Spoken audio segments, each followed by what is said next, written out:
Hello everyone, today I will be talking about the Phoenician colony of Cadiz and a day in the life of a Phoenician merchant.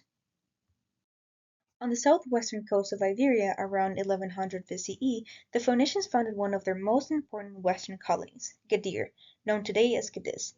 This small island city was a central hub for trade, connecting the eastern Mediterranean with the resource-rich lands of the west. The colony was particularly valued for its silver and tin, as well as its strategic location, which allowed the Phoenicians to expand their influence in the western Mediterranean. From Gadir, Phoenician ships sailed east to cities like Tyre and Sidon, bringing back luxury goods, pottery, wine, and olive oil. To the south, they traded with Carthage and other settlements along the North African coast, while to the north and west, Gadir connected with Iberian towns and even the legendary city of Tartessus, known for its rich mineral resources. These connections made Gadir not only a trading center, but also a cultural crossroads where merchants, sailors, and artisans from many lands came together. At the heart of the city lived a Phoenician merchant named Ammun-Zakar, a man in his early 30s whose family had been part of the colony since its earliest years. His role in society was practical but respected. He handled the exchange of metals, dyes, and crafted goods between local Iberians and Eastern merchants.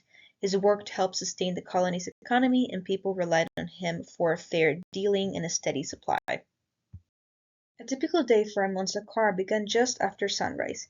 The island woke early, its air smelling of salt, tar, and burning wood. Fishermen pulled in their nets while sailors repaired ropes along the docks.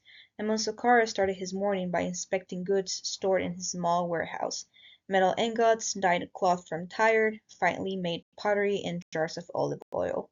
He noted what needed to be traded that day and what needed to be sealed, counted, or checked for damage.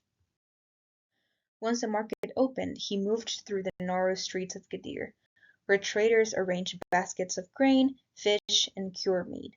Homes were simple, flat-roofed, mud-bricked, clustered closely together. The colony was not large, but its harbor was always busy.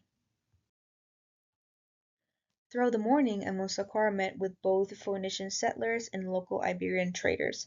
Some brought silver from inland mines, others came with wool, cattle hides, or pottery. These encounters were not always easy. At times, language slowed negotiations, other days the challenge came from supply shortages, storms delayed ships, or a caravan arrived with less metal than promised.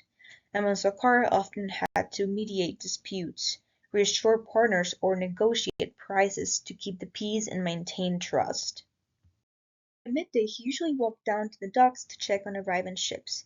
Sailors greeted him with reports from Carthage or the Balearic Islands. Some days the sea brought good fortune, crates arrived without damage, and rare goods like amber or exotic shells appeared.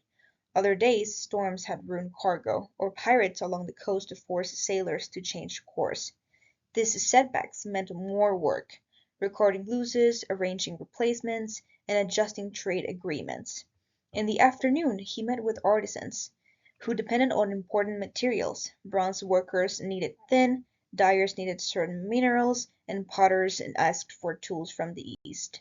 Amon-Zakar took time to ensure each craftsperson received what they needed, because their work helped maintain Gadir's reputation as a reliable trading center.